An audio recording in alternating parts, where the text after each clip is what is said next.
une commande, et contrairement à des projets qu'on peut mener nous-mêmes, où donc on choisit le fond, la forme, enfin voilà, c'est vraiment nos envies, nos désirs. Là, c'était un petit peu différent, c'était une commande.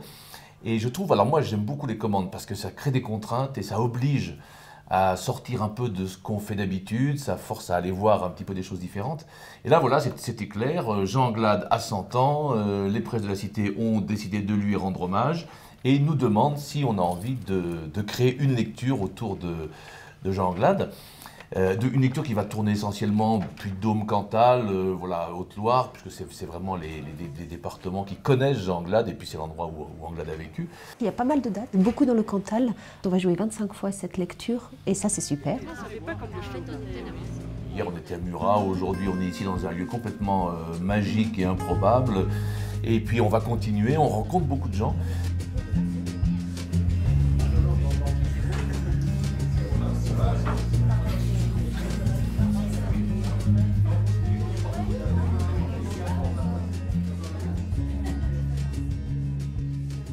Et le destin fait naître Jean Anglade le 18 mars 1915, près de Thiers, au hameau des Bonnets, aujourd'hui disparu. Un poteau EDF a remplacé sa maison. On le pousse dans une salle tout en longueur où il y a 12 pianos alignés sur des chariots, le ventre ouvert, et sur chacun un gars penché qui tripatouille. L'ensemble de l'œuvre de Jean Anglade pèse donc 38,5 kg, soit le poids moyen d'un petit Auvergnat des montagnes d'une dizaine d'années. Une place est vide, on l'y amène. Voilà, vous devez accorder ce piano, vous avez le A normal, vos camarades ont une demi-heure pour faire ce travail, vous, on vous laisse une heure, tâchez de mettre moins. Ce que vous avez été jadis ne compte plus ici. Dans cette forteresse, vous êtes tous des criminels de guerre. Et rien d'autre. Vous étiez, dites-vous, le successeur de Machin Chouette. Eh bien, vous vous appellerez désormais numéro 7. Ainsi, les premiers seront les derniers.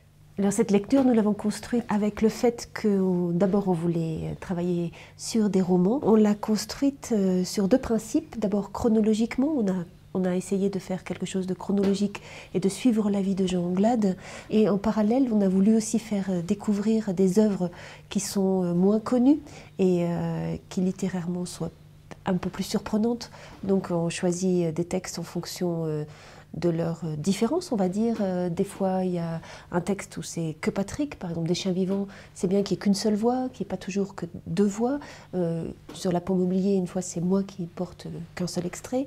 Des textes plus graves, des textes plus drôles. Quoique la photo fût en noir et blanc, j'étais certain d'aimer une blonde aux yeux bleus. En classe, je racontais à Momo et aux autres copains que j'avais une bonne amie, qu'un jour je pourrais même leur montrer sa photo. Le cartable tomba, ma maison se précipita sur moi à coups de pied et de poing en criant « Où as-tu pris ça, enfant de salaud? Où l'as-tu prise, dis ?» C'était le portrait de sa mère. Et puis après, entre chaque texte, on choisit de mettre des petites des virgules ou des temps pour permettre aux spectateurs de passer à un autre texte et à nous-mêmes. Bon, on a choisi de faire tout un petit intermède sur tous les jurons qu'utilise Anglade, puisqu'il a une langue très, très orale, très parlée. Nous voudrions prévenir le public, dont les oreilles sont parfois sensibles, que la langue de Jean Anglade est du genre fleuri, saligo, fumier, vipère, enragé, sale charogne, couille de bois, 1000 wagons de putain de Dieu, mange chèvre, plume au cul, tête d'ânesse, rebuseux, 30 centimes, t'aurais mieux fait de baiser des trous de taupe, etc., etc. On s'est plongé un peu dedans, et là, effectivement, on a tiré plein de petits fils. Il a une œuvre absolument incroyable, et donc c'était un petit fil par-ci, un petit fil par-là, et puis voilà, on est rentré dans son écriture. Une écriture assez simple et en même temps très travaillée. C'est là que Mathilde conservait ses lettres personnelles qu'elle avait reçues de son mari, de ses frères et belles-sœurs, de ses neveux, de son fils. 50 ans de correspondance, qui ne faisait pas 10 cm d'épaisseur. Des personnages qui sont très vivants. Enfin voilà, on s'attache aux personnages. Que voyez-vous? Je vois... Quoi? Votre chapeau? Et non, tête de pingouin, et non. Vous voyez une tache. Une tache? Je trouve qu'il a une fantaisie et une manière de toujours rappeler par des petites notations, des petites digressions, qu'il ne se prend pas au sérieux. C'est assez étonnant de voir que même dans dans des scènes qui peuvent être graves, parce qu'il y a aussi du tragique chez Anglade, il y a aussi des scènes très dures, et il y a toujours ici ou là le petit trait d'humour, le petit recul qui fait que d'un seul coup, voilà, il nous dit « je vous raconte une histoire ». Et ça, je trouve ça très, très touchant chez lui.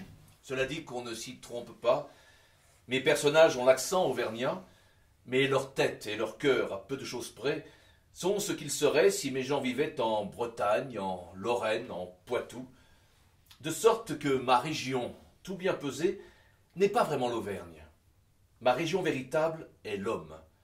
Je suis un écrivain international habitant en Auvergne. Ce type-là, quand même, il a 50 ou 60 ans d'écriture sur l'Auvergne, il a vécu ici, il est né... Wow, 1915, quand même, c'est absolument incroyable quoi, de se dire qu'il y a encore quelqu'un qui a connu, il a connu tout le XXe siècle quand même, qui est un siècle assez fabuleux, qu'il a retranscrit ça par bribes dans ses bouquins, et qu'il est toujours là et qu'il continue. Et que je trouve ça à la fois, ce vieux monsieur est touchant, et puis en même temps, en littérature, il y a quelque chose qui est là, qui existe, il y a une œuvre qui pèse.